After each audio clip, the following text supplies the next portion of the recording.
신앙을 고백하시겠습니다. 전능하사 천지를 만드신 하나님 아버지를 내가 믿사오며 그 외아들 우리 주 예수 그리스도를 믿사오니 이는 성령으로 잉태하사 동정녀 마리아에게 나시고 본디오 빌라도에게 고난을 받으사 십자가에 못 박혀 죽으시고 장사한 지 사흘 만에 죽은 자 가운데서 다시 살아나시며 하늘에 오르사 전능하신 하나님 우편에 앉아 계시다가 저리로서 산자와 죽은 자를 심판으로 오시리라. 성령을 믿사오며 거룩한 공예와 성도와 서로 교통하는 것과 죄를 사해 주시는 것과 몸이 다시 사는 것과 영원히 사는 것을 믿사옵나이다. 아멘. 104장 찬송입니다.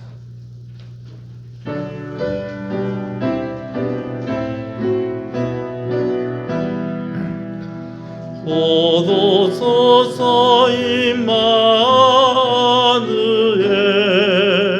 오 구하소서 이스라엘 보로 생활고 달파 메시아 기다립니다.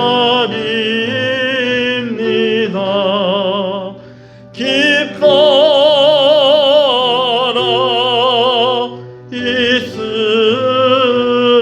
이스라엘 오도시리오 임마누엘 오도소서 지혜의 주 온 만물 지서 주시고 참 진리의 길 보이사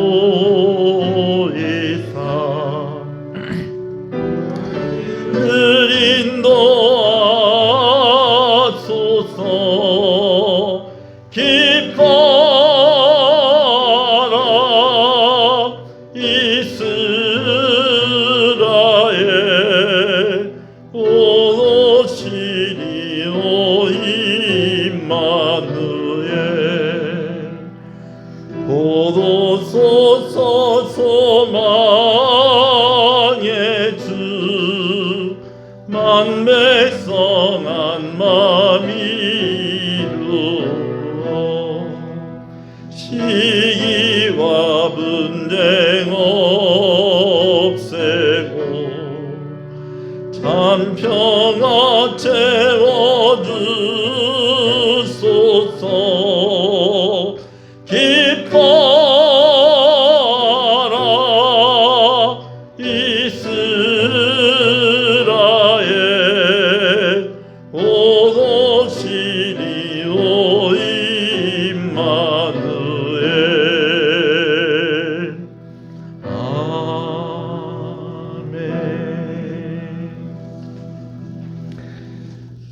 교동은 117번 말씀을 교독합니다. 광야와 메마른 땅이 기뻐하며 사막이 백합화같이 피어 즐거워하며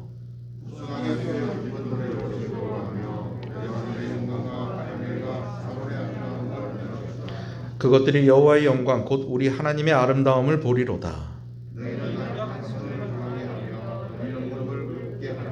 겁내는 자들에게 이르기를 굳세어라 두려워하지 말라 보라 너희 하나님이 오사.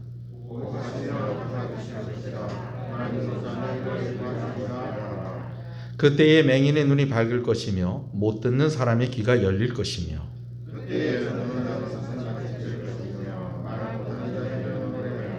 이는 광야에서 물이 솟겠고 사막에서 시내가 흐를 것이니라.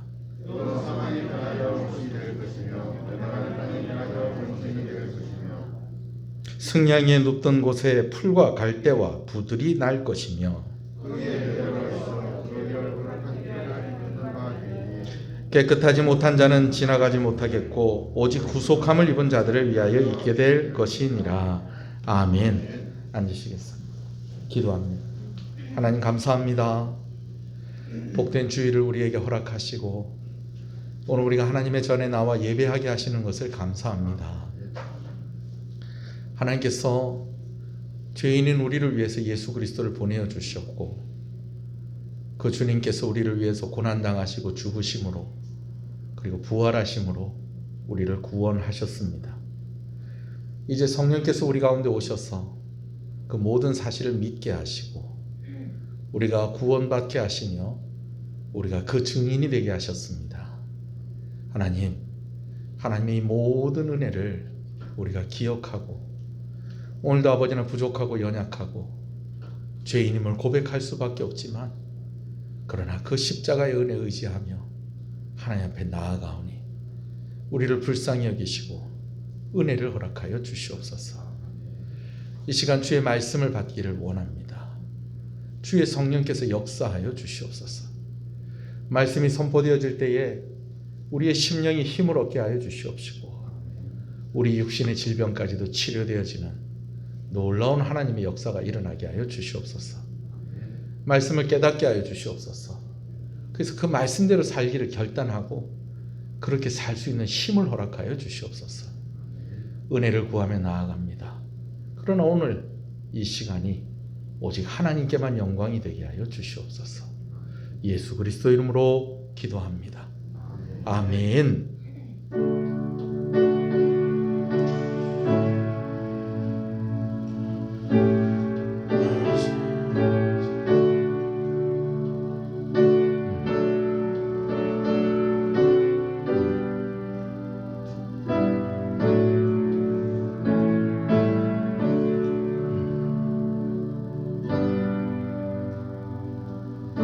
나 무엇과도 주님을 바꾸지 않으리.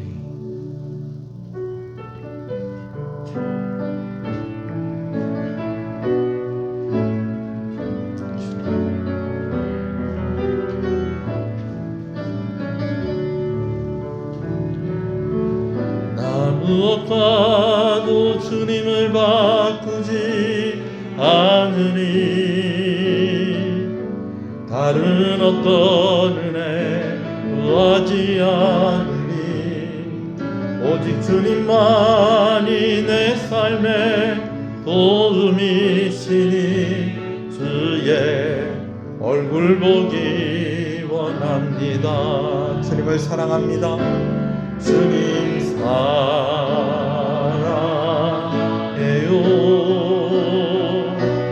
온맘과 정성 다해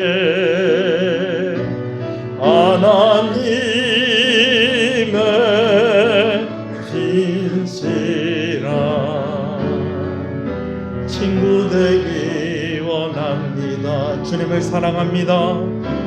주님 사랑해요.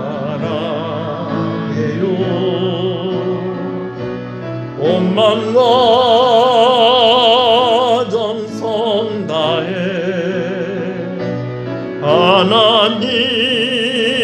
하나님의 진실한 친구 되기 원합니다. 할렐루야. 하나님의 신실한 친구 되시기를 주님의 이름으로 축복합니다. 우리 앞뒤 옆 사람 인사하시겠습니다. 잘 오셨습니다. 잘 되고 있습니다. 더 잘 됩니다. 갈수록 잘 됩니다. 반드시 잘 됩니다. 할렐루야. 주 안에서 잘 되고 있습니다. 아멘이십니까? 함께 말씀을 보겠습니다. 마태복음 20장 17절에서 28절의 말씀입니다. 마태복음 20장 17절에서 28절의 말씀입니다.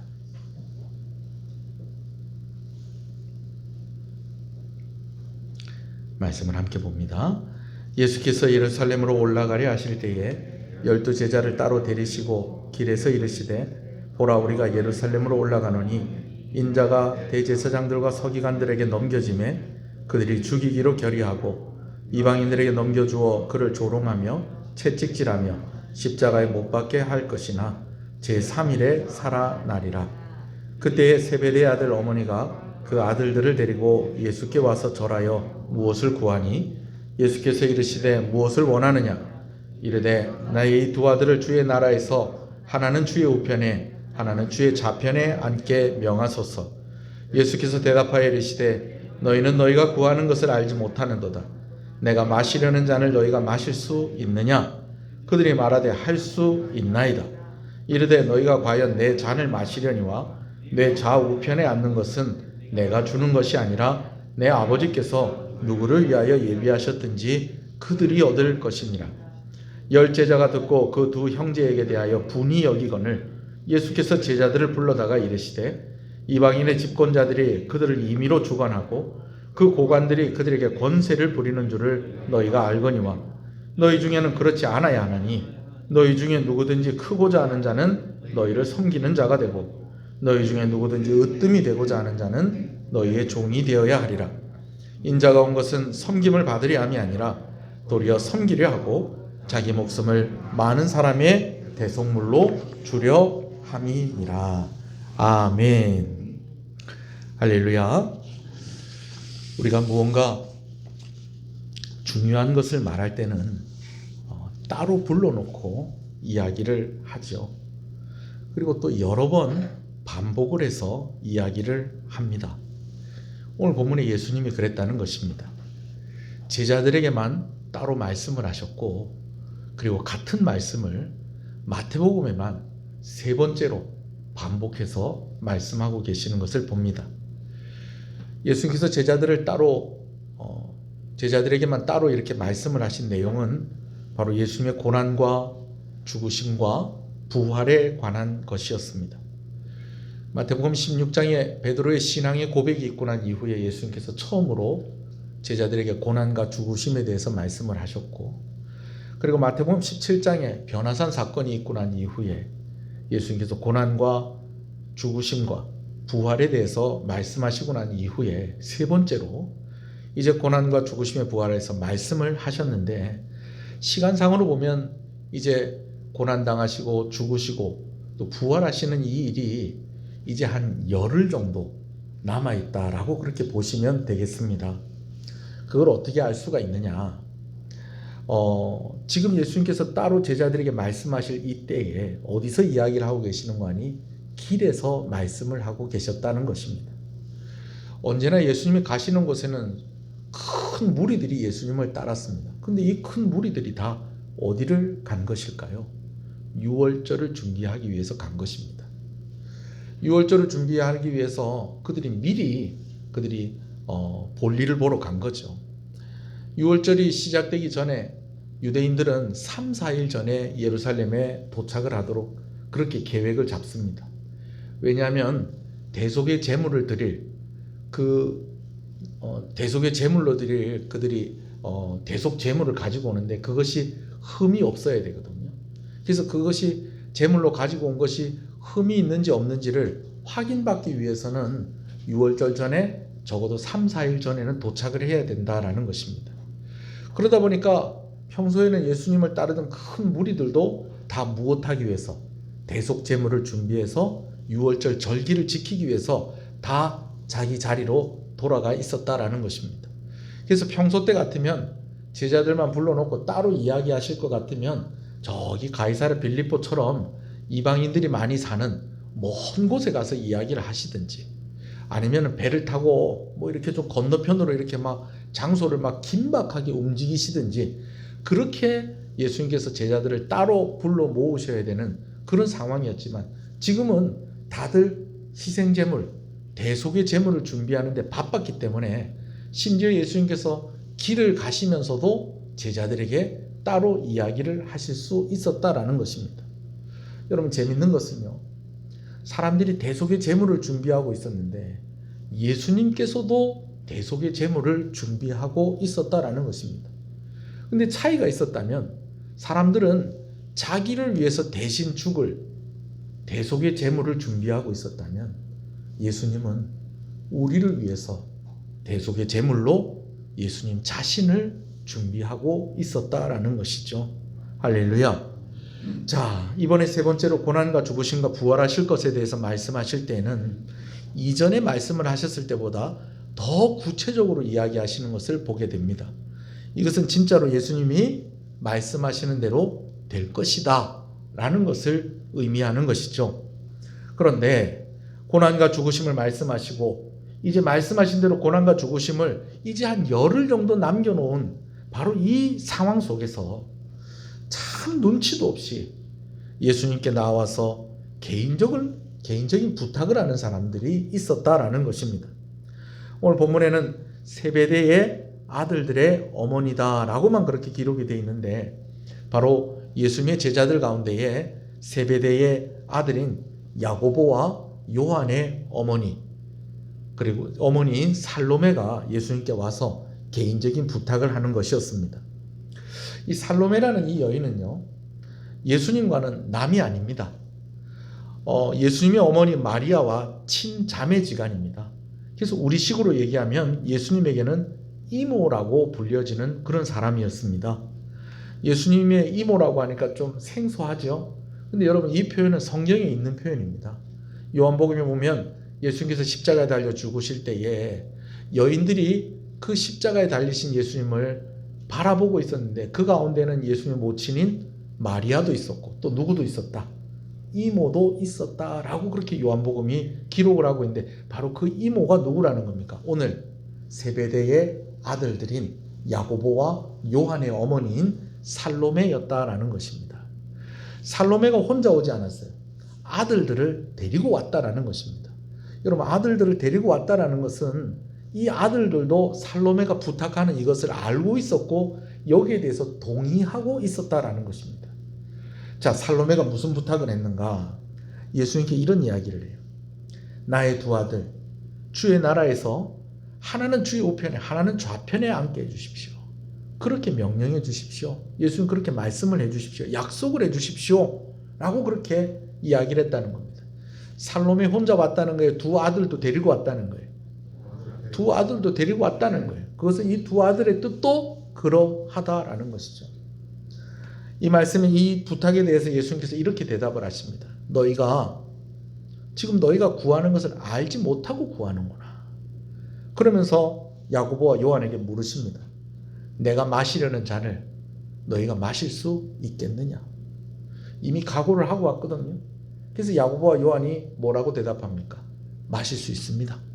감당할 수 있습니다. 그렇게 되기를 원합니다. 그렇게 대답을 한 거예요. 그랬더니 예수님께서 뭐라고 말씀하시는 거니? 너희가 과연 내 잔을 마시려니와? 그래, 너희가 내 잔을 너희가 지금 말하는 대로 마실 수도 있다. 그 잔을 받을 수도 있다. 그게 뭔지도 모르고 지금 대답을 하고 있지만 그럴 수도 있다. 그런데 어떡하나? 자리를 정하시는 분은 내가 아니고 내 아버지 하나님이 자리를 정하시는 것이다. 너희의 진심은 그럴지 모르겠지만, 또 실제로 너희가 그렇게 할 수 있을지는 모르겠지만, 그러나 내 좌우편에 앉게 하시는 것을 정하시는 분은 내가 아니라 하나님 아버지시다 라고 이렇게 이야기를 하세요.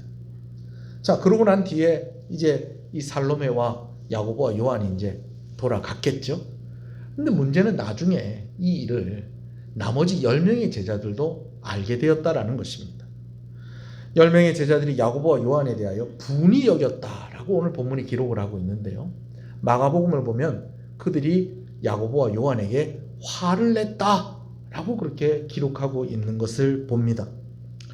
자, 10명의 제자들이 야고보와 요한에게 화를 냈다. 여러분, 그러면 이 10명 가운데 누구도 포함이 되어 있을까요?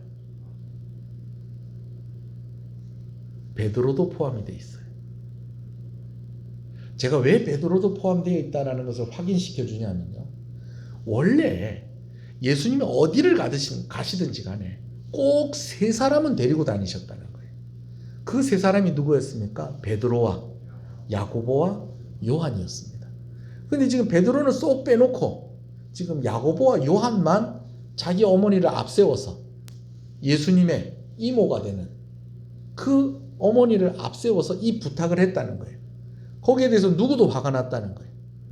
베드로도 화가 나고 섭섭했었다라는 것입니다. 왜? 오늘 본문에도 기록이 되어 있잖아요. 몇 명의 제자들이? 10명의 제자들이 분이 여겼다라는 것입니다. 자, 여러분, 그렇다면 우리가 한번 이렇게 상상을 한번 해봤으면 좋겠어요. 야고보와 요한을 제외한 10명의 제자들이 어떤 말들을 했을까요? 어떻게 화를 냈을까요? 그리고 야고보와 요한은 거기에 대해서 뭐라고 대답을 했을까요? 어떻게 우리보다 높아질 생각을 하느냐? 네가 그럴 만한 자격이 있느냐? 어떻게 어머니까지 모시고 가서 그럴 수 있느냐? 제일 섭섭한 사람은 누구다? 누구일 것이다? 베드로. 야, 너네 나하고 같은 편 아니었냐? 나하고 같은 생각을 하고 같이 꿈꾸는 사람들 아니었냐? 어떻게 나만 쏙 빼놓고 그래 너희 어머니 앞세워서 그럴 수 있냐? 나 진짜 섭섭하다. 나 진짜 화난다. 여러분 이렇게 이야기했을 때 야고보와 요한은 또 뭐라고 대답을 했을까요? 아휴, 너무 그러지 마십시오. 우리 두 형제들 마음만 그렇습니까? 지금 여러분들 화내는 이유가 뭡니까? 다 똑같은 마음이라서 지금 화내고 있는 거 아닙니까? 우리만 높아지려고 하는 마음이 있고 여러분들은 높아지려고 하는 마음이 없으면 굳이 지금 화낼 필요 없지 않습니까? 그리고요, 저희도 예수님께 좋은 소리 들었습니다? 못 들었습니다? 좋은 소리 못 들었습니다. 괜히 책망만 받고 혼만 났습니다. 그러니 너무 섭섭해하지 마십시오. 이러면서 제자들끼리 이렇게 분쟁이 생겼다는 것이에요.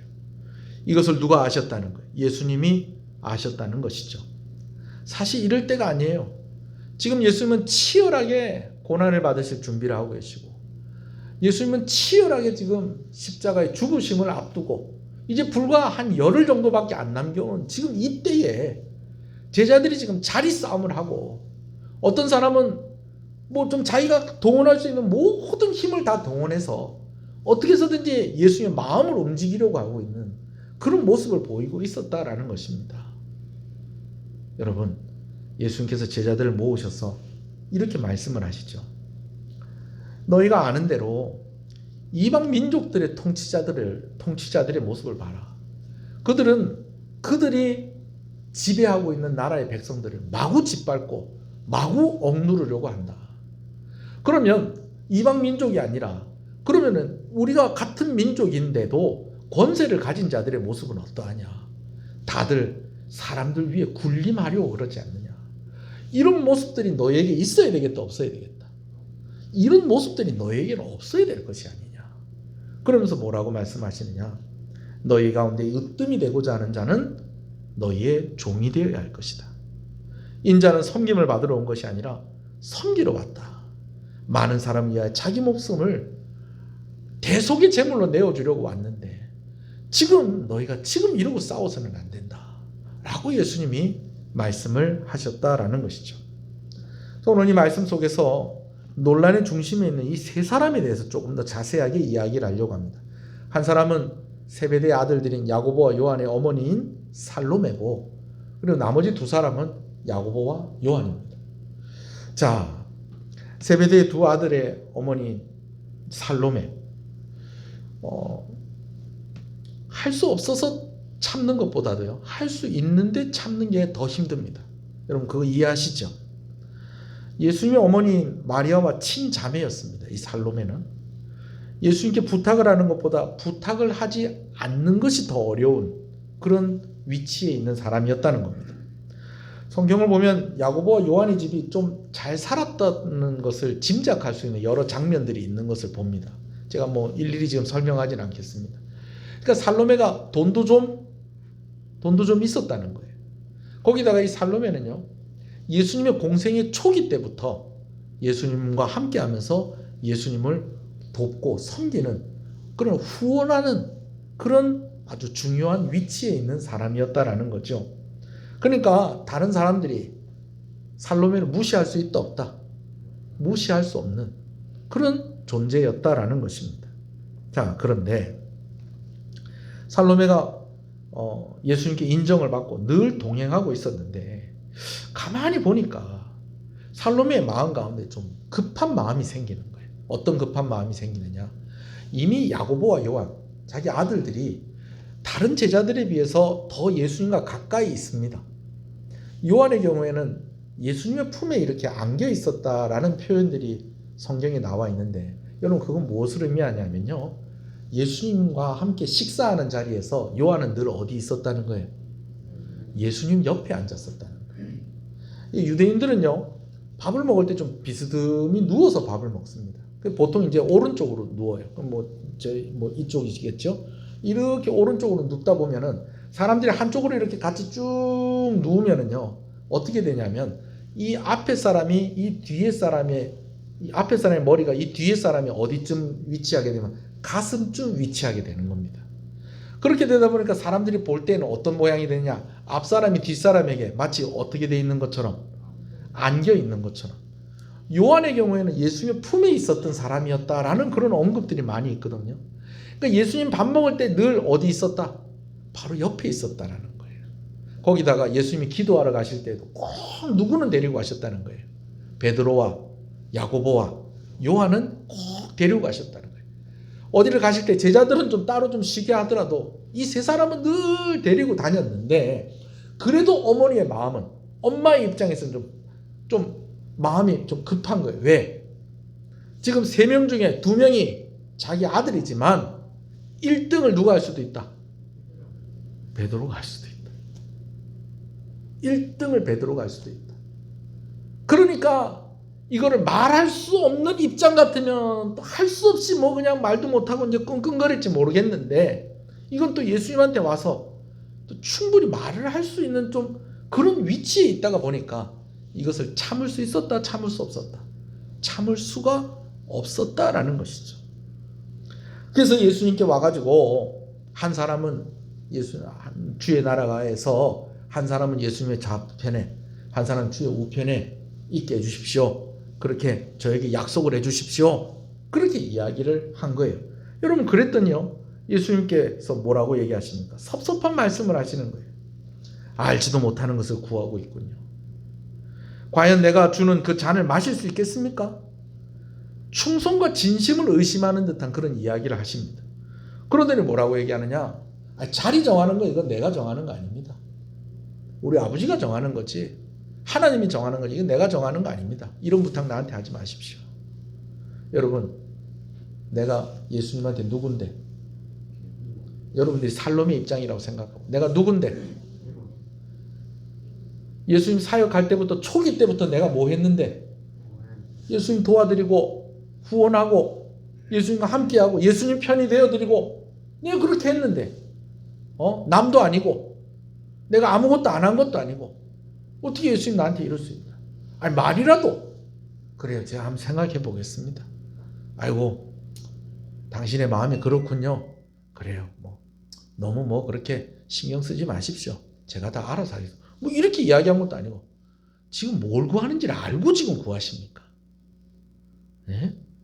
진짜 그렇게 되기 위해서는 치료해야 될 대가가 뭔지는 알고 얘기하십니까? 그리고 실제로 그렇게 한다 한들 그거 내가 정하는 거 아닙니다. 가세요. 예수님이 이렇게 얘기를 하셨다는 것이죠. 그러나 그때의 그 섭섭함이 조금 후에는 살로메에게는 아무것도 아닌 것이 되어버렸습니다. 예수님이 말씀하신 것이 어떤 뜻인지 살로메는 금방 알 수 있었습니다. 어쩌면 살로메는 이날 예수님께 이렇게 부탁한 것을 후회하지 않았을까요? 왜 그렇느냐? 열흘쯤 지나서 진짜로 예수님께서 말씀하신 대로 예루살렘에 도착을 했을 때에 예수님께서는 사로잡히셨고 로마 총독에게 넘겨주셨고 채찍에 맞으시고 십자가에 달려 죽으셨다라는 것입니다. 예수님 십자가에 달려 죽으실 때에 제자들이 다 도망을 가고요. 예수님의 제자 가운데 요한만 여러 여인들과 함께 예수님의 십자가 현장에 있었습니다. 거기 누구도 있었다는 거예요. 예수님의 모친인 마리아가 있었고, 거기 또 누가 있었다고요? 이모가 있었다는 거예요. 그 이모가 누구라는 거예요? 살로메였다라는 거예요. 근데 가만히 보니 예수님 십자가에 달려 죽으시는데 좌편에 사람이 있다 없다? 예수님 십자가에 달려 죽으시는데 좌편에 사람이 있다 없다? 있고, 우편에 사람이 있다 없다? 있다. 하나는, 내 아들들 중에 하나는 예수님 우편에 앉혀주시고 내 아들들 중에 하나는 예수님의 좌편에 앉혀주십시오. 불과 열흘 전에 부탁했던 살로메였는데 오늘 예수님께서 말씀하신 대로 십자가에도 죽으시는데 좌편에도 한 사람이 있고 우편에도 한 사람이 있는데, 여러분, 이 부탁을 했었던 것이 생각이 났을까요? 안 났을까요? 생각나지 않았겠어요? 그러면서 예수님이 죽으실 때에 지금 내 옆에 있는 요한이 저기 하나 달려있고, 또 지금 어디 갔는지 알 수 없는 야고보가 지금 저 하는 한쪽에 달려있다. 예수님의 고난을 생각하면서 보면서 뭐 이런 데까지 생각이 갔을까 싶은데, 저 같으면 생각이 갔을 것 같아요. 여튼지 간에 예수님이 말씀하신 그 뜻이 무엇인지를 한 열흘쯤 지나서 알게 되었다라는 것입니다. 거기다가 이 살로메가요, 예수님의 고난의 장면만 본 것이 아니었습니다. 내가 세상이 바뀌면, 예수님이 세상의 주인이 되면 내가 내 두 아들이 하나는 예수님의 좌편에 하나는 예수님의 우편에 앉기를 바랬는데, 예수님께서 말하는 하나님의 나라는 이런 것이 아니구나라는 것을 하나하나씩 깨닫게 되어집니다. 예수님께서 죽으시고 사흘 만에 부활하실 때에 예수님의 무덤을 찾은 여인들이 있었습니다. 그 가운데 누가 있었다는 거예요? 이 살로메가 있었어요. 살로메가 있었어요. 부활하신 예수님을 만난 거예요. 야, 이거 내가 생각하는 것 그 이상의 분이시구나. 내 조카가 아니구나, 지금. 이분이 하나님의 아들이시구나. 점점 확신을 하게 되어집니다. 그러면서 오순절 성령 사건이 있고 나서 그도 성령을 받고 교회가 세워지고 교회가 부흥하는 것을 보게 되어집니다. 근데 여러분, 여기서 끝나지 않았다는 거예요. 교회는 부흥을 하는데 동시에 어떤 일이 일어나냐면 교회가 핍박을 받게 되었다라는 것입니다. 놀랍게 교회가 부흥을 하는데 동시에 교회가 핍박을 받게 되었다는 거죠. 3,000명씩 5,000명씩 베드로가 설교할 때에 사람들이 회개를 합니다. 그런데 그 설교한 베드로가 끌려가서 매를 맞고 채찍을 맞고 감옥에 갇히는데 그 베드로 옆에 누가 같이 있는 거예요? 요한이 같이 있는 거예요. 여러분, 심지어는요, 예수님의 제자들 가운데 순교하는 사람이 나타나기 시작을 합니다. 헤롯 왕이 여론을 돌리기 위해서 이제 예수님의 제자 가운데 한 사람을 죽이는데 그 첫 번째 순교자가 누구냐면 바로 이 살로메의 아들인 야고보가 그 첫 번째 순교자가 되었다라는 것입니다. 예수님을 위해서 누군가 죽을 사람들도 있겠구나. 이미 그 전에 스데반 집사가 죽었어요. 순교를 당했어요. 그러니까 예수님의 제자들도 언젠가는 다 무엇 될 것이다? 순교하게 될 것이다. 그런데 설마 내 아들인 야고보가 순교를 당할 것이라고 살로메가 생각을 했겠습니까? 너무 갑작스럽게 당하는 일이었기에 순교당한 것이 정말 신자에게 그보다 더 큰 영광은 없겠지만은, 그러나 순교하는 그 아들을 보는 그 어머니의 마음은 쉽지가 않았을 것입니다. 그런데 그런 가운데에 또 어떤 일이 있게 되었느냐? 아들 하나 더 남아있는 거예요. 그 아들이 누굽니까? 요한입니다. 요한. 살로메가 얼마나 오랫동안 살았는지는 알 수가 없습니다. 그런데 살로메의 이 두 아들 가운데 야고보는 첫 번째 순교자가 됐다는 거예요. 예수님의 제자들 가운데. 그럼 요한은 어떻게 됐을까요? 요한은요, 우리가 보통 이야기하는 그런 순교의 길을 가지 못합니다. 그럼 어떻게 살았느냐? 예수님 위해서 고난당하고 예수님 위해서 핍박당하고 그러면서 사명을 감당하면서 제자들 중에서 제일 오래 살면서 제일 오랫동안 사역을 했다는 거예요. 고생하면서 안 하면서? 고생하면서. 여러분, 어떠세요? 여러분, 자녀들 가운데 좀 누구 한 사람 목회자가 되거나 누구 한 사람 사모가 됐으면 좋겠다, 그런 소원을 가지고 계시는 분 혹시 여기 계십니까?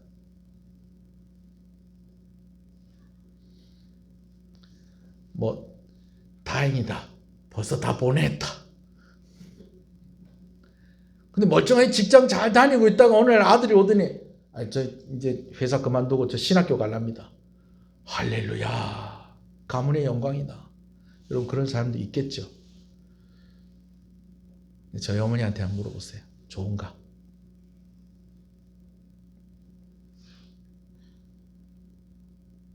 목회를 평생 잘하셨어요. 평생 잘하시고요. 정말 존경받고요. 교회도 크게 부흥을 했어요. 근데 그 딸이 사모가 된 거예요. 그때 사모님이 그 사모님이 저한테 뭐라고 그러냐면 우리 딸이 목사한테 잡혀갔습니다. 시집을 갔다는 얘기는 목사한테 잡혀갔다고 그러더라고요.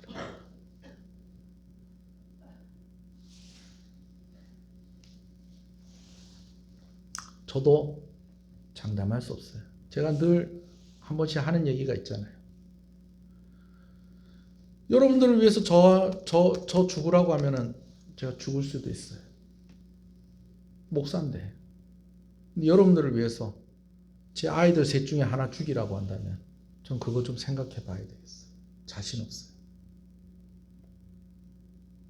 살로메가 예수님께 부탁을 하기는 하나님의 나라에서, 주님의 나라에서 하나는 주님의 좌편에 우편에 앉게 해주시고 하나는 주님의 왼쪽에 앉게 해주십시오. 그랬더니 예수님께서 뭐라고 말씀해? 무엇을 구하는지도 모르고 지금 구하고 계시네요. 여러분, 예수님의 좌편에 앉고 예수님 우편에 앉으려면 어느 정도의 잔을 마셔야 되는지, 예수님이 주는 그 잔을 다 마실 수 있겠습니까? 너희가 다 마실 수 있겠느냐? 라고 이렇게 이야기했을 때 마실 수 있습니다 라고 그렇게 그 아들들이 대답을 했을 때 어머니 마음이 또 얼마나 흡족했겠어요. 그러나 실제로 그 일들을 감당하는 그 아들들을 볼 때 하나는 제일 먼저 순교를 당하고 하나는 저렇게 힘들 것 같으면 차라리 하나님께서 좀 빨리 데려가시는 게 낫지 않나 싶을 정도로 뱀이 우글거리는 그 밤모섬에서 혼자 외롭게 나이 들어서까지 그렇게 고생하는 그런 모습들 보면서 이 살로메가 혹시 후회하지 않았을까요? 예수님, 좌우편 괜찮습니다. 그거 안 하셔도 됩니다. 그냥 살려만 주십시오. 좀 그냥 편안하게만 좀 살게 해주십시오. 혹시 그런 마음이 들진 않았을까요?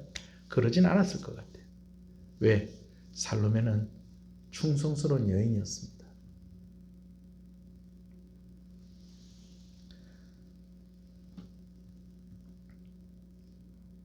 야고보와 요한은 어땠을까요? 그들도 참 참기 힘들었을 거예요. 엄마가 예수님한테 이모면은 예수님하고 자기들은 어떤 사이가 될까요?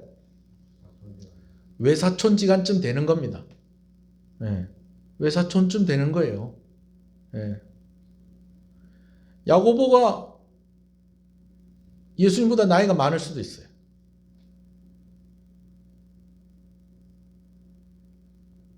여튼 간에 그들도 그들의 마음을 감출 수가 없었을 것입니다. 달리기를 하는데 내가 한 12등쯤 달리고 있어요. 그럼 1등에 대한 욕심이 있을까요? 없을까요? 내가 한 12등쯤 달리고 있어요. 그럼 1등에 대한 욕심이 있을까요? 없을까요? 별로 없을 거예요. 왜? 내 앞에 몇 명이나 있으니까. 11명 있으니까. 근데 지금 내가 한 3등, 2등, 3등, 어쩔 때 1등 자리도 가요. 그러면 1등에 대한 욕심이 생길까요? 안 생길까요? 1등에 대한 욕심이 생긴다니까요. 근데 자꾸 지난번에 가이사랴 빌립보 갔을 때부터 자꾸 누가 지금 치고 나오는 거예요. 베드로가 지금 치고 나오는 거예요, 지금. 우리 집안에서 몇 명 출전했는데 지금. 2명 지금 나와 있는데 지금 둘 다 지금 2등, 3등만 하고 지금 딴집 저 배씨 집에 그분만 자꾸 1등 하는 거예요. 자꾸 칭찬받고 막 혼나기도 혼나고 하지만은 자꾸 이러는 거예요. 요즘은 오디션 프로그램에서 그런 장면 많이 보는데 옛날에 미스 코리아 선발대회 할 때 꼭 이런 장면이 있습니다. 진선미 중에서 이제 미까지 정해지고 이제 1등, 2등 남은 거예요. 그럼 사회자가 참 짓궂게 물어보죠. 자, 오늘 떨리세요? 떨립니다. 이제 진하고 선 이제 발표하게 될 건데, 자, 솔직하게 얘기해 보세요. 자, 진 했으면 좋겠어요? 선 했으면 좋겠어요? 1등 했으면 좋겠어요? 2등 했으면 좋겠어요? 그러면은 미스 코리아가 뭐라고 그래요? 그 후보들이 둘이서 바들바들 떨면서 옆에 있는 언니가 진을 하면 좋겠어요. 아니면 또 아니에요. 옆에 있는 동생이 1등을 하면 좋겠어요. 그래서 바들바들 떨면서 그걸 가지고 이제 막 장난을 치고 막 그렇게 해요. 근데 옛날에 어떤 대회에서는요. 1등 했으면 좋겠어요. 2등 했으면 좋겠어요. 그런데 제가 1등 했으면 좋겠어요. 그래가지고 그 당황을 했대요. 그 전까지는 다 옆에 있는 사람이 1등 했으면 좋겠어요. 옆에 있는 언니가 됐으면 좋겠어요. 옆에 있는 동생이 됐으면 좋겠어요. 계속 이랬는데 그 홍삼 선전하는 그분이 그랬대요. 저는 제가 1등 했으면 좋겠어요. 1등 될 것 같아요. 그랬대요. 여러분 그런데 진짜로 내 옆에 있는 사람이 1등 했으면 좋겠어요. 그게 진심일까요? 여기까지 올라왔는데 내가 몇 등 해야 되겠다. 미스터 트롯 요즘 국민 가수 뭐 그렇게 하고 있던데 1등 하면 3억 준다는데 1등 2등 둘이 남았는데 김성주 씨가 1등 했으면 좋겠어요. 2등 했으면 좋겠어요. 물어보면 다 뭐라고 그러겠어요? 1등 했으면 좋겠다고 그러지 왜? 거진 다 왔잖아요.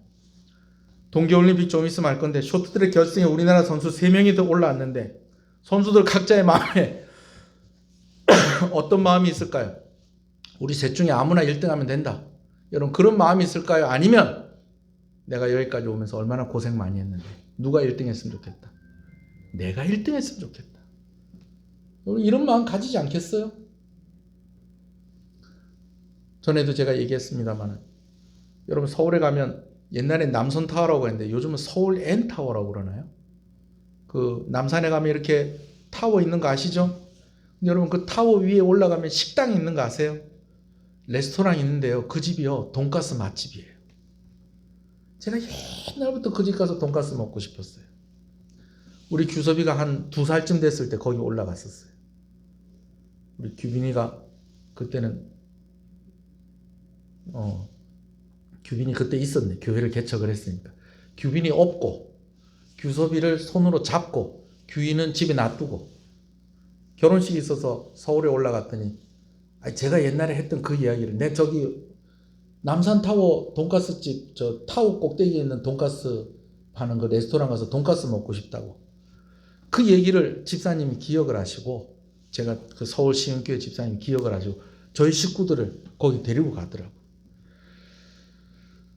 돈가스 제가 뭐 워낙 좋아하니까 먹는데 타워 바닥이 도는 거예요. 가만히 앉아 있어도 그냥 1시간쯤 되니까 바닥이 이렇게 돌면서 서울 시내를 쭉 이렇게 훑어보게 되는 거예요. 그것도 괜찮더라고요. 우리 할머니들 남산 가서 돈가스 한번 먹어요. 네. 그것도 괜찮더라고요. 서울이 동쪽의 풍경이 다르고 서쪽의 풍경이 다르고 남쪽의 풍경이 다르고요. 다 다르더라고요. 되게 인상적이었던 게 그 밑에 보니까 노량진하고 이런 쪽으로 이제 철길이 이렇게 쫙 낮아 있는 게 참 저한테 인상적이었고 그다음 그 수산시장 있고 하는 거 보이고 제일 인상적이었던 게 뭐냐면 한참을 돌다 보니까 경복궁 뒤에 파란 지붕을 한 건물이 하나 보이더라고요. 여러분 그 건물이 뭘까요? 청와대요. 청와대. 식사를 대접하시는 집사님이 저한테 이렇게 이야기하시는 거예요. 목사님, 제가 처음 직장 생활하고 사회생활할 때 제가 이렇게 남산에 올라와서 이 밑에를 이렇게 쳐다본 적이 있었습니다. 근데 그때는 정말 가진 것이 아무것도 없었고 물려받은 것도 아무것도 없고 그래서 남산 꼭대기에 올라와가지고 서울 시내를 이렇게 보면서 내가 열심히 살면 저 서울 시내에 있는 저 집들 가운데 저 집 한 칸 내 집으로 만들 수 있을까? 내가 그런 생각을 했었는데 내가 이제 그 꿈을 이뤘습니다. 내 서울 시내 집 한 칸, 내 집 한 칸 있습니다. 근데 목사님 한번 생각을 해보세요. 우리나라 국회의원이 300명쯤 되는데 이 300명이 되려면 각 지역에서 1등을 해야 돼요. 각 지역에서 1등을 해야지 300명 안에 들어가는 거예요. 그러면 이 300명이 뭐 그 바깥에 있을 때는 모르겠지만 그 300명 안에 들어갔을 때는 저 파란색 지붕의 주인이 되고 싶은 마음이 있겠습니까? 없겠습니까? 그러는 거예요. 제가 보니까요. 그런 마음 들만 하겠다. 300등 안에만 들어도. 여러분, 참기 힘든 거예요. 아유, 예수님이 알아서 내 자리는 예수님이 알아서 정해주시겠지. 참기 힘든 거예요. 그래서 얘기를 했어요. 진심이었어요, 여러분. 예수님께서 너희가 무엇을 구하는지 알지 못하는구나. 그러면서 뭐라고 말씀하십니까? 내가 주는 잔을 너희가 받아서 마실 수 있겠느냐? 여러분, 예수님이 주는 그 잔이 뭔데요? 고난의 잔이었던 거예요. 이거 내가 너에게 주면 이거 받아서 마실 수 있겠느냐? 그랬더니 야고보와 요한이 주저없이 대답을 합니다. 마실 수 있습니다. 감당할 수 있습니다. 오른쪽 왼쪽 자리만 보장을 해주십시오. 그럼 제가 뭐든지 하겠습니다. 그렇게 대답을 한 거예요. 그랬더니 실컷 대답을 했더니 예수님께서 뭐라고 하세요? 근데 너희가 그렇게 하더라도 그 자리 정하는 건 내가 정하는 거 아니고 우리 아버지가 정하는 것이다. 어머니까지 앞세워가지고 나중에 제자들이 알게 되면 참 또 무슨 얘기 들을 건지 각오까지 하고 그렇게 예수님께서 그렇게 이야기를 했는데 예수님께서 그렇게 이야기했을 때 얼마나 후회가 되고 섭섭했을 거예요. 그러나 그들도 마찬가지입니다. 살로메처럼 한 열흘쯤 지났을 때 예수님 말씀하신 게 그 뜻이구나. 예수님이 말씀하시는 내가 너희에게 주는 잔을 받을 수 있겠느냐라는 것이 진짜로 예수님을 위해서 죽을 수 있겠느냐. 그거 물어보신 거구나. 그냥 탁 죽는 것으로 끝나는 게 아니라 평생을 고생하면서 핍박받으면서 그렇게 사역을 감당할 수 있겠느냐? 그거 물어보신 것이구나. 야망도 있었지만 그들의 대답은 진심이었습니다. 그건 다른 제자들도 마찬가지예요. 여러분, 그래서요, 우리가 성경을 보면서 또 다른 사람들 신앙생활 하는 거 보면서요, 우리가 함부로 해서는 안 되는 게 있어요. 그게 뭐냐면 사람을 판단하는 거예요. 사람 판단하는 거예요. 제가 옛날에 그랬어요. 학교 다닐 때 자꾸 목사님하고 장로님들하고 자꾸 싸워요. 제가 볼 때는 싸우는 게 아니라 장로님들이 목사님을 괴롭히는 것 같아요. 제가 다녔던 교회, 제가 모교회. 장로님들은 하나님 믿는 사람들인가? 제가 그런 생각도 들더라고요. 여러분, 그런데요, 그게 그렇지가 않아요. 여러분, 누구나 하나님을 뜨겁게 사랑할 때가 있고 하나님을 진심으로 사랑할 때가 있었다는 것. 그리고 서로가 입장이 달라서 때로는 이런 주장을 하고 또 때로는 좀 예전 같지 않은 그런 모습을 보일 때도 있지만 그래도 그 마음 가운데 누가 계시다는 것, 하나님 계시다는 거, 우리 그거 잊어버리면 안 돼요. 여러분, 지금 야고보와 요한이 지금 예수님한테 가서 지금 이거 부탁할 때예요. 지금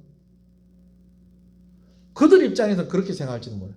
다른 사람도 모르고 우리한테 예수님께서 이렇게 이야기하실 수 있나? 우리 어머니까지 모시고 갔었는데 그럴지 모르겠지만 지금 다른 제자들은 몰라도 예수님께서 고난을 어떻게 준비하고 계시는지를 그들은 더 잘 알고 있었을 거 아니에요. 그런데도 예수님께 가서 이런 부탁을 하는 거예요. 그래서 예수님이 너희가 그럼 이런 잔을 마실 수 있겠느냐? 감당할 수 있겠느냐? 그렇게 할 때 감당할 수 있겠습니다. 여러분, 그게 뻥이 아니고요. 내가 진짜 그렇게 하겠습니다. 라고 하는 그들이 진심이었다라는 거예요. 여러분, 그래서요, 여기에서 얻어지는 아주 중요한 교훈이 있습니다. 첫 번째는요, 아무리 진심이라고 해도, 한번 따라합시다. 아무리 진심이라고 해도 하나님과 충돌될 수 있다. 여러분, 그런 일들이 있을 수 있다라는 거예요. 내 마음은 진짜 진심이에요.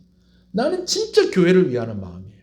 나는 정말 하나님 사랑하는 마음이에요. 그런데 내가 하나님을 사랑하고 내가 하나님 교회를 위하는 그 마음은 진짜 진심인데 이 진심이 하나님의 뜻과는 부딪힐 수가 있다라는 것을 우리는 기억해야 될 것입니다. 그래서 야망이 아니라 비전을 가지시는 저와 여러분 되시기를 소원합니다. 예수님께서 제자들을 불러서 뭐라고 말씀하시느냐? 또 낮아져야 할 것이다 라고 이야기를 했습니다. 여러분, 예수님께서 낮아지라고 하는 말씀은요, 그냥 좀 더 겸손해져라.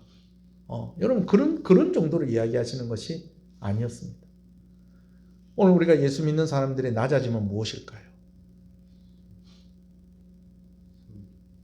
섬김의 자리에 있는 것. 어쩌든지 좀 다른 사람 더 존중해 주는 것. 여러분 그런데요. 그것만은 아니에요. 제일 중요한 것은요. 오늘 예수 믿는 사람이 낮아지면요. 예수님의 십자가 밑에 있는 겁니다. 할렐루야. 내가 구할 자리가 예수님의 오른편도 아니고 예수님의 왼편도 아니고 예수님의 십자가 밑에, 거기가 내가 구할 자리고 내가 바라보아야 할 자리구나. 여러분 이것을 꼭 기억하시는 여러분 되시길 소원합니다. 그러려면 어떻게 되냐? 우리가 목표하는 게 달라져야 됩니다. 높은 자리, 섬김의 자리, 그것이 섬김을 받는 자리가 아니라 낮은 자리, 섬기는 자리가 목표가 되어야 됩니다. 그 자리는 무엇 밑에 있는 자리라고요? 십자가 밑에 있는 자리요. 십자가 아래가 주님의 우편이고요. 십자가 아래가 주님의 좌편입니다. 할렐루야. 우리 중에 청와대 주인이 되고 싶은 사람 혹시 있으십니까? 그런 욕심까지 가지시는 사람은 없겠죠? 제가 이렇게 이야기하는 것은요, 무조건 가진 것 없고 무조건 힘없는 사람이 되라는 거 아닙니다. 부자라도 십자가 아래에 있는 사람, 가난하더라도 십자가 아래에 있는 사람, 힘이 있더라도 십자가 아래에 있는 사람, 빽이 있더라도 십자가 아래에 있는 사람, 힘없고 빽이 없어도 십자가 아래에 있는 사람. 오늘 우리의 목표, 우리의 바라봄은 바로 그 자리가 되어야 할 것입니다. 할렐루야. 그래서 기도해야 됩니다. 뭐라고 기도해야 되느냐? 하나님, 나의 진심이 거짓이 되지 않게 해주십시오. 진심이 변심이 되면 안 됩니다. 여러분, 주님을 떠날 만한 합당한 이유는 없습니다. 그러나 핑계거리들은 있죠.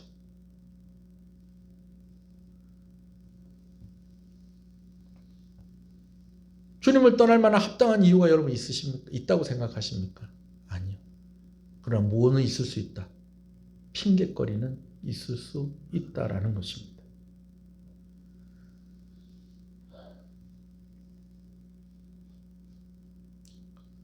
야고보가 힘들었을까요? 요한이 힘들었을까요? 둘 다 힘들었겠죠. 근데 여러분한테 선택하면 뭘 선택하겠어요? 첫 번째 순교의 제물이 되는 게 좋겠어요? 아니면 마지막까지 살아남아 있으면서 끝까지 고생하면서 충성하는 게 좋겠어요? 한 중간쯤 하면 좋겠죠.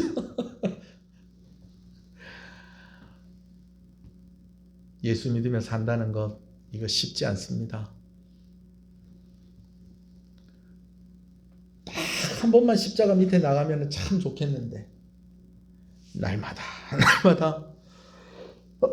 십자가 아래, 거기가 내 자리입니다. 그러고 나아가는 것, 이게 쉽지가 않아요. 세상 사람들은 자신의 성공을 위해서 다른 사람들을 희생시킵니다. 그러나 주님은 자신을 희생제물로 우리를 위해 내어 주셨습니다. 그분의 옆자리, 그분의 우편, 그분의 좌편, 내가 뭐든지 감당할 수 있습니다. 여러분, 여러분들의 진심의 고백이 정말 하나님께서 영광을 받으시는 고백이 되어지기를 간절히 소원합니다. 성탄절을 앞두고 있는 주일 아침입니다. 베들레헴 말구에 누우신 주님, 보여주기 위한 퍼포먼스가 아니었다는 것입니다. 예수님께서 실제로 낮은 자리에 오셨습니다. 한번 기도하십시다.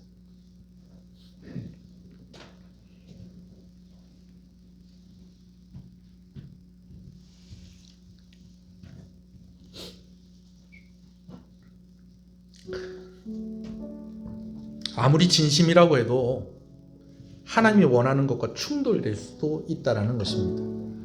여러분, 그날 밤에 어머니 살로메와 함께 갔던 야고보와 요한, 그들의 마음은 진심이었습니다. 살로메는요, 참 충성스러운 주님의 여종이었습니다. 단순히 마리아와 친 자매지간이 아니었더라도 정말 주님을 잘 섬기는 사람이었습니다. 늘 주님 앞에 진심이었습니다. 근데 그들의 진심이 하나님의 뜻과 충돌될 때도 있었다는 것입니다. 오늘 우리가 이걸 기억해야 됩니다. 그래서 우리가 늘 바라보아야 할 곳이 있다는 것입니다. 주님이 말씀하신 그 자리, 너희가 더 낮아져야 될 것이다. 높은 자리 목표하는 것이 아니라 너희가 섬기는 자리, 그 자리가 너희의 바라보는 곳이 되어야 할 것이다.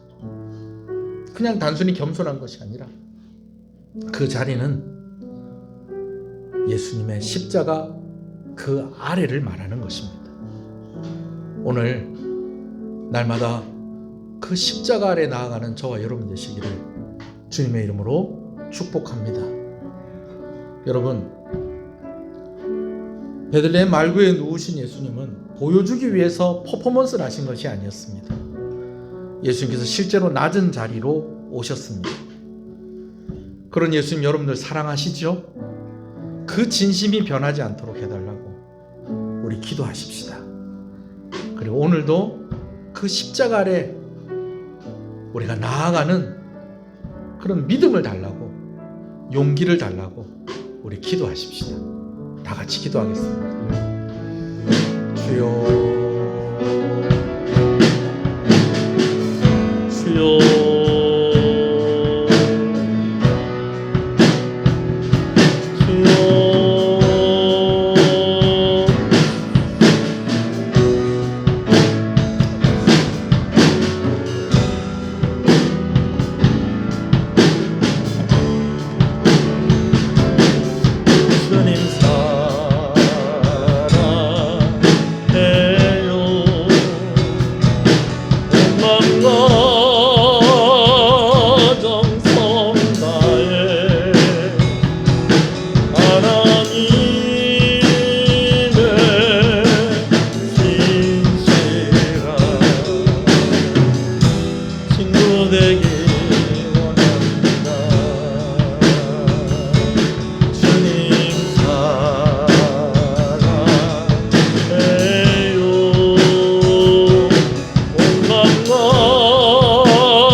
나 무엇과도 주님을 바꾸지 않으리.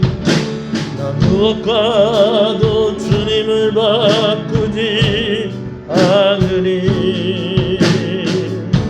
다른 어떤 은혜 구하지 않으리. 오직 주님만이 내 삶의 도움이시니 주의 얼굴 보기 원합니다. 주님 사랑해요. 온 마음과 정성 다해 하나님의 신실한 친구 되기 원합니다. 살아계신 하나님 아버지, 오늘 우리 이 찬송의 고백이 진심임을 하나님이 아십니다. 그러나 우리가 진심은 가지고 있지만 정말 우리는 하나님의 뜻을 잘 모르는 것 같습니다. 그래서 때로는 우리의 진심이 하나님의 뜻과 심지어 부딪히는 일들도 있는 것을 보게 되어집니다. 오늘 말씀 속의 사람들도 그렇습니다. 세베대의 두 아들의 어머니도 그렇고 야고보와 요한도 그렇고 이 일을 알고 분내하는, 화를 내는 제자들도 그렇습니다. 다 주님 사랑하는 마음이 진심이었습니다. 주께 목숨을 다하여서 생명 다해서 충성하겠다는 것이 다 그들의 진심이었습니다. 그러나 그들의 진심이 주님의 뜻과 부딪히니까 어떤 사람은 그 진심이 변하여서 주님을 팔아넘긴 사람도 있고, 주님께서 고난의 길을 가신다고 하는 그 이야기가 도저히 받아들일 수 없고 마음에 들지 않는 사람들도 있었다는 것을 우리는 너무 잘 알고 있습니다.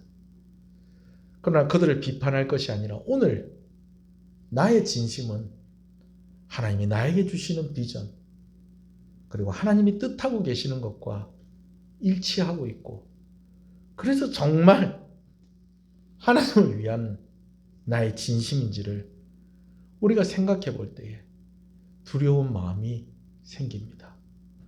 하나님, 오늘 우리가 목표하는 것이 정말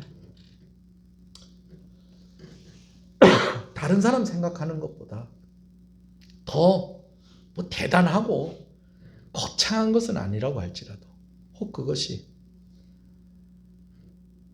십자가 밑에 자리가 아니라고 한다면 우리가 더 낮아지게 하시고 더 겸손해지게 하여 주시옵소서. 이를 위해서 늘 긴장하고 기도하고 자신을 살피는 지혜가 있기를 간절히 소원하고 소원합니다. 오늘 하나님께서 순교의 자리, 첫 번째 순교자가 되게 하시고 또 마지막까지 충성하는 자가 되게 하신 것은 그들에게 벌을 내리심이 아니라 그들의 진심을 보시고 그들에게 그 일들을 감당하게 하신 줄로 믿습니다. 하나님, 하나님께서 오늘 우리에게 예비하신 자리가 있는 줄 압니다. 우리는 그 자리가 어떤 자리일지는 잘 알지 못합니다. 그래서 한 곳을 바라보며 나아갑니다. 십자가 아래 그 자리, 그 자리가 우리가 바라보는 자리가 되게 하시고 우리가 있는 자리가 되게 하여 주시옵소서. 딱 한 번만 나가면 되는 자리가 아니라 매일매일 우리가 평생에 나아갈 자리라는 것 기억하고 오늘도 하나님 앞에서 사람들 앞에서 겸손하게 하시고 오늘도 하나님을 더 사랑한다고 나는 할 수 없다고 고백하면서도 포기하지 않고 주님을 따라갈 수 있도록 우리를 붙잡아 주시옵소서. 하나님 감사합니다. 하나님 앞에 나옵니다. 주일원금으로 주정원금으로 드리며 나옵니다. 우리 성도들의 형편을 살피시고 우리 성도들의 진심을 하나님께서 받으시고 하나님 드린 손길 가운데 은혜 주실 때에 생업 가운데 은혜를 주시옵소서. 복을 허락하여 주시옵소서. 건강의 문제로 고민하고 시험 들지 않도록 은혜 주시기를 소원합니다. 특별히 치료의 과정 가운데 있는 귀한 가정을 주께서 기억하여 주시옵시고 1차로 먼저 용종을 제거하는 그러한 일들 가운데 하나님 은혜 주신 것을 감사합니다. 아버지 하나님 그 가정에 은혜 주셔서 담대한 마음을 주시고 하나님께서 함께 하신다는 확신을 주셔서 나의 힘이신 여호와여 내가 주를 사랑하나이다 라는 이 고백이 그 진심의 고백이 하나님께 드려지게 하여 주시옵시고 하나님께서 정말 응답하여 주심으로 더 깊은 감사가 있게 하시고 더 충성된 가정이 되게 하여 주시기를 간절히 소원하고 소원합니다. 남은 치료의 과정 속에서 하나님께서 함께 하시고 은혜 주시기를 소원합니다. 코로나19 상황 속에서 다 힘들어하고 있습니다. 하나님이 질병의 위협으로부터 우리 성도들 지켜 주시옵소서. 성탄절을 앞두고 또 모임이 제한되고 있습니다. 하나님 참 우리의 마음이 아쉽고 안타깝습니다. 이 일은 백신도 해결할 수 없고 치료제도 해결할 수 없고 하나님만이 해결할 수 있는 일이라는 결론을 가지게 되어집니다. 하나님 우리를 불쌍히 여겨 주시옵소서. 이런 상황들이 핑계거리가 되지 않게 해주시옵소서. 아버지, 은혜를 주시옵소서. 이를 위해서 수고하는 의료진들과 우리 공직자들에게 하나님께서 함께하여 주시기를 간절히 소원하고 소원합니다. 다시 한번 구하오니 우리 어린 유아로부터 노년에 이르기까지 하나님께서 건강하게 지켜주시옵소서. 은혜를 주시옵소서. 좋은 한 해의 마무리가 되게 하여 주시옵소서. 11조로 드립니다. 하나님 감사합니다. 열심히 일하고 또 열심히 아르바이트하고 용돈 받은 것 가지고 아버지 하나님께 드립니다. 진심을 하나님께서 받아 주시옵소서. 하나님께서 그렇게 응답하여 주시기를 간절히 소원하고 소원합니다. 약속하신 은혜를 허락하여 주시옵소서. 성경원금으로 건축원금으로 드립니다. 귀한 선교사님들 성탄의 기쁨이 선교지들마다 있게 하여 주시옵소서. 이를 위해서 헌신하고 또 귀한 것 하나님께 드리며 기도하는 귀한 손길들을 기억하여 주시옵소서. 교회가 이렇게 아름답게 건축되어지게 하시고 또 이러한 일들을 하나하나씩 우리가 감당하게 하시는 것을 감사합니다. 헌신되어 하나님께 아버지 하나님께 드리는 이 손길들을 하나님께서 복되게 하시고 하나님 은혜를 주실 때 특별히 자녀들의 이름을 적어서 그 이름으로 드리는 손길들에게 구별된 은혜 허락하여 주시옵소서. 감사함으로 드립니다. 하나님 감사합니다. 하나님께 감사를 드립니다. 하나님의 크신 은혜 항상 감사를 드립니다. 하나님 감사합니다. 감사함으로 드립니다. 하나님 감사합니다. 아버지, 연말에 또 어려운 상황이 닥쳤습니다. 우리 성도들 가정 가운데에 힘들고 어려운 일들 하나님께서 해결해 주시고 기다리고 준비하고 기도하고 있는 일들에 하나님께서 은혜 주시기를 간절히 소원하고 소원합니다. 오늘도 우리가 예배하는 것에 귀한 섬김의 손길이 있는 것을 봅니다. 예배당을 청소하고 차량을 운행하고 또 아버지는 헌금위원으로 또 반주자로 여러 모양으로 예배를 섬기는 손길들을 기억하시고 특별히 오늘 각 기관 총회가 있습니다. 기관들마다 좋은 일꾼들이 세워지게 하시고 이 총회에 임하면서 함께 감사하게 하시고 함께 격려하게 하시고 함께 하나님의 은혜를 돌아보며 또 새로운 소망을 갖는 귀한 시간이 되게 하여 주시옵소서. 한 해 동안 수고한 모든 임역원들을 주님의 이름으로 축복합니다. 교회에 세우신 귀한 일꾼들이 있습니다. 우리 귀한 장로님들, 우리 집사님들, 권사님들, 우리 모든 재직들 하나님께서 함께 하시고 모든 성도들이 행복한 그런 교회가 되게 하시고 새로운 한 해가 되게 하여 주시옵소서. 이 모든 말씀 주 예수 그리스도 이름으로 기도합니다. 아멘. 지금은 우리 주 예수 그리스도의 은혜와 하나님 아버지의 사랑하심과 성령님의 감화 감동 위로 교통 충만하시는 역사가 이제로부터 영원토록 함께 있을지어다. 아멘.